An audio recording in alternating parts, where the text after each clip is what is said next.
Bom dia. Estamos começando mais uma edição do colóquio organizado pelo Círculo de Estudos da Ideologia. Essa é a quinta edição do projeto, que começou em 2015 e já foi realizado no Departamento de Psicologia da Universidade Federal de São João del Rei, com o Instituto de Psicologia da USP e o Departamento de Filosofia da UFABC em 2016 e ano passado com o Departamento de História da PUC-Rio. Em todos esses espaços, nossa proposta é sempre a mesma: promover o encontro entre o campo de pesquisa representado por um departamento acadêmico e a tal hipótese comunista. Por encontro, a gente não quer dizer um aperto de mão cordial em que se comprovaria uma suposta harmonia entre os campos em questão, mas antes um choque mesmo, a partir do qual nenhum dos dois corpos sai ileso e cujos efeitos estranhos podem nos ensinar alguma coisa sobre o estofo dessas ideias. E convenhamos, ninguém sabe muito bem do que é feito comunismo. Nesse sentido, e aproveitando que esse método de produzir colisões para extrair informações tem seu lugar na própria ciência experimental, a gente poderia imaginar esse colóquio como um pequeno acelerador de partículas, onde os estilhaços de ideias que se chocam em alta velocidade podem nos ensinar alguma coisa. Convidamos vocês, portanto, a avaliar o sucesso desse projeto, não tanto pelo consenso ou dissenso que pode se produzir aqui hoje, mas pela capacidade desse encontro, que não apenas o encontro entre cientistas e a política, mas também entre professores e alunos, entre acadêmicos e amadores e entre os apresentadores de vocês, de produzir efeitos não triviais, venham eles dos fracassos, de novos problemas ou de soluções improváveis. Foi em vistas desse encontro, ou encontrão, que pensamos cada uma das mesas do evento. Primeiro, a mesa dedicada ao tema Capitalismo e Tecnologia, que vai ser seguida pela palestra da nossa convidada de honra, Tatiana Rocha, que já avisou todo mundo que vai sair aqui hoje sabendo da ligação. Depois, um intervalo.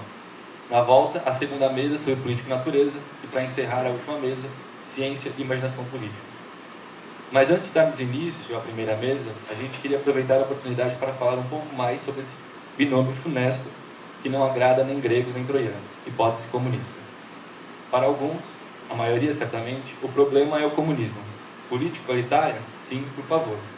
Mas precisamos mesmo associar igualdade social ou comum ao comunismo? Essa herança tão dura? Para outros, o estranho é o primeiro termo, hipótese. Como assim hipótese? Os mais cascas grossas vão dizer que o comunismo é uma proposta perfeitamente descritível. Comunização dos meios de produção e abolição da propriedade privada e do Estado.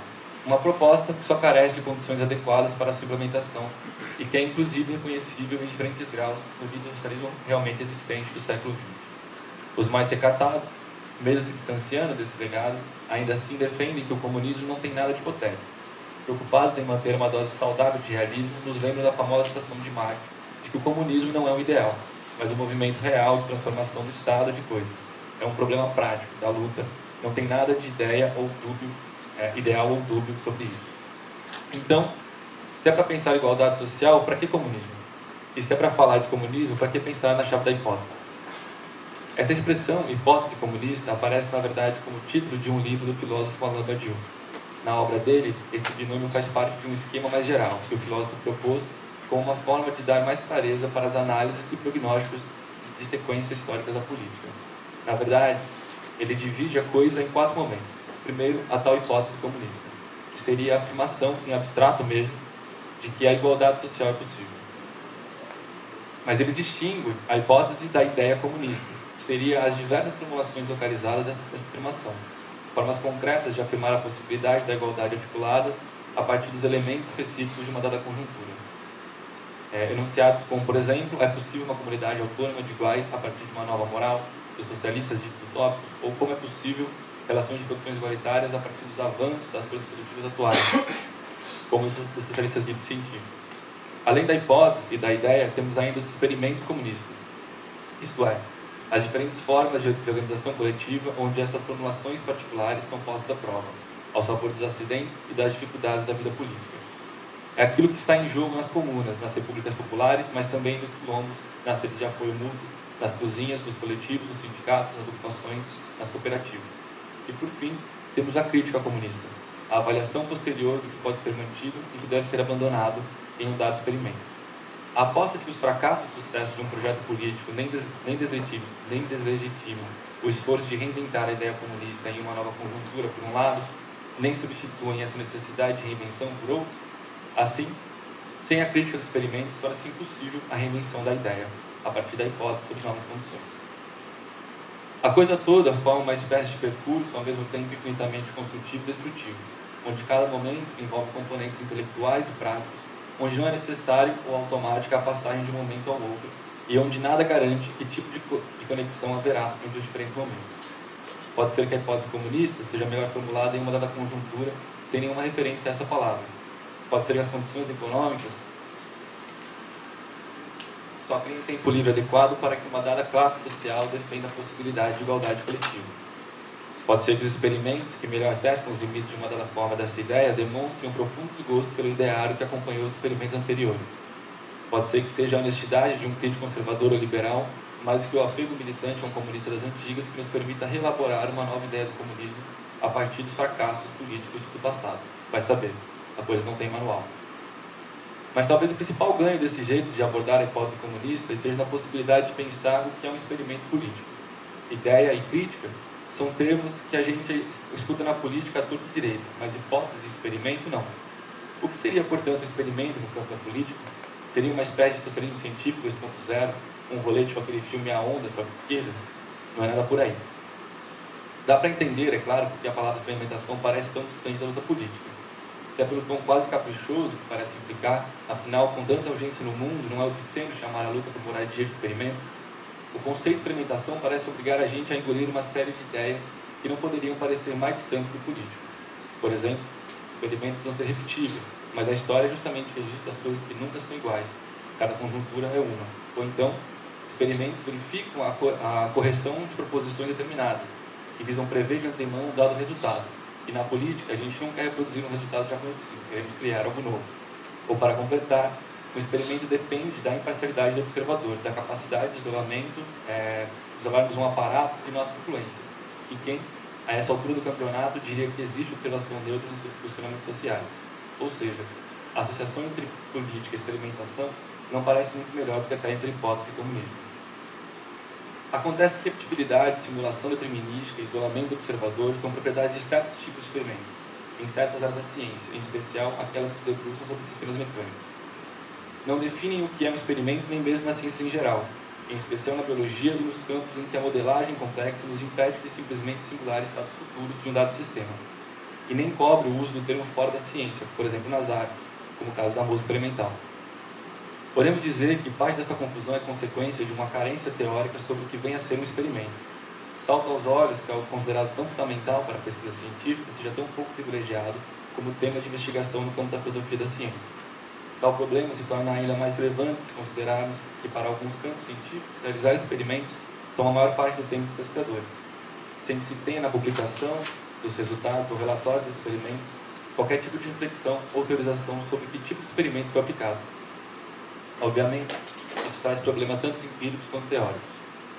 Numa noção mais clássica de experimento, pensaríamos em um ambiente artificial, estável, livre de interferências externas, no qual poderíamos testar uma ou mais variáveis e verificar o que elas produzem.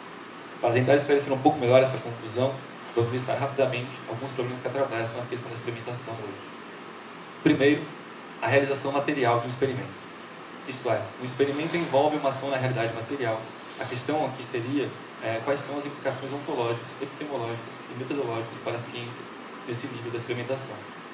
Segundo, experimentação e causalidade, um problema que pode ser subdividido em pelo menos três: a função da causalidade do experimento científico, como se dá a interpretação da função da causalidade dos experimentos e como testar essas afirmações causais, e C, pensar a causalidade fundada nas noções de ação e manipulação do experimento. Terceiro, a relação entre ciência e tecnologia. Por mais que historicamente a ciência tenha se comprometido com a produção de conhecimentos confiáveis sobre o mundo, na qual se tomou a produção de conhecimento empírico como garantia de confiabilidade, é inegável que a produção dos conhecimentos está intimamente ligada ao desenvolvimento da tecnologia. Se esse não era o objetivo príncipe da ciência, é inegável que é uma de suas consequências. Em sua relação com a experimentação, negligenciar essa aliança entre ciência e tecnologia incorre no risco de o experimento ter sua função reduzida apenas à coleta e interpretação de dados. Quarto, a função da teoria na prática experimental. Aqui existem duas formas distantes e distintas de se aproximar do problema. Em uma delas, se questiona o lugar da teoria existente na prática experimental, o que incorre no risco de se tomar o experimento como mera forma de testar teorias. Em uma segunda forma, se pensa o experimento como algo relativamente autônomo da teoria. Nesse caso, se a teoria não guia o experimento, dispensar um experimento minimamente autônomo, é preciso de uma teoria para interpretar os resultados desse experimento. Dois problemas surgem dessa divisão. Primeiro, se é possível um experimento isento de teoria. Segundo, se é possível se distinguir diferentes níveis de influência de uma teoria na interpretação do experimento e quais seriam as consequências dessa compartimentalização. Uma outra dificuldade se daria em questionar como uma teoria pode surgir de uma prática experimental. Quinto, modelagem e experimentação virtual por computador. Uma primeira questão remete ao primeiro ponto que levantamos sobre a experimentação, isto é, sobre a noção de que o experimento envolve uma alteração da realidade material. Nesse sentido, a modelagem e experimentação por computador seria de fato um experimento? E sim, qual é a relação dessas realidades virtuais com a realidade material? A interpretação dos resultados pode ser feita da mesma forma que o experimento dito clássico? Uma das alterações já consolidadas desse modelo de experimentação é a aceleração de processos de interação entre diferentes variáveis no espaço-tempo. É o que acontece, por exemplo, no caso das previsões do tempo. Mas se esse é um uso experimental, como previsto na ciência, não seria necessário que algum conhecimento se produzisse a partir deles? Por último, a significação científica e filosófica dos instrumentos. Grosso modo, os instrumentos são as ferramentas e dispositivos utilizados em um experimento. Primeiro, qual tipo de problema pode existir sobre essas ferramentas e qual a função epistêmica desses instrumentos? Outra questão seria a divisão entre instrumentos que provocam alterações materiais, os instrumentos que representam o fenômeno e os instrumentos de medida utilizados em um experimento, só para citar algumas problemáticas sobre essa questão. Num rápido sobrevoo, podemos listar todas essas questões que atualmente estão em aberto, objeto de pesquisa mais recente da filosofia da ciência. E é curioso ver que, na verdade, ao mesmo tempo em que ressurge na literatura científica essa questão do experimento, ressurgia também na literatura política de esquerda a questão da organização. E a gente poderia certamente tentar relacionar esses fatos. De um lado, vemos a necessidade de repensar o que significa extrair informações de sistemas naturais que não podem ser completamente isolados, ou que são irredutíveis ao material que os compõe. Traz à tona uma série de novas considerações sobre o que significa investigar invariâncias globais da natureza, desde intervenções e arranjos artificiais locais. Do outro, a constatação de que os modelos de organização mais clássicos do século XX não dão conta de explicar como que os novos atores políticos atualmente se organizam, se comunicam ou estruturam suas lideranças. Também levou a um novo questionamento sobre o que significa se organizar.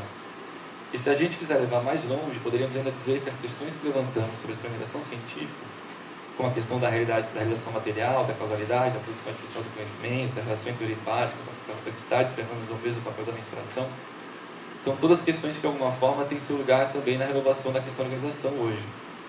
Parece uma daquelas metáforas selvagens que a política adora fazer para importar conceitos que não dizem respeito. Mas se retomarmos por um instante o esquema que apresentamos no começo, ligando hipótese, ideia, experimento e crítica comunista, vemos que existe mesmo um ponto em comum entre o que é organizar e o que é experimento. Em ambos os casos, o que está em jogo é como produzir de maneira localizada e artificial um certo arranjo formal que nos permite extrair informações sobre uma estrutura que é inacessível de maneira imediata. Pela experimentação, a gente usa de meios artificiais produzidos para colocar a questão à natureza. Pela organização política, a gente se rearranja artificialmente porque existe um esforço, como bem sabemos, para colocar questões ao mundo social. Nosso colóquio, portanto, não deixa de ser uma espécie de experimento. Aqui a gente tenta produzir um espaço que force um certo nível de igualdade entre pessoas de diferentes formações, de diferentes idades e relações com os ideais de esquerda, o que produz uma série de efeitos, alguns agradáveis, outros não necessariamente.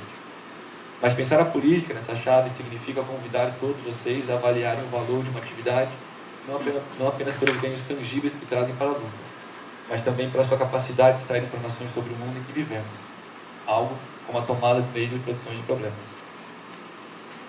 Obrigado.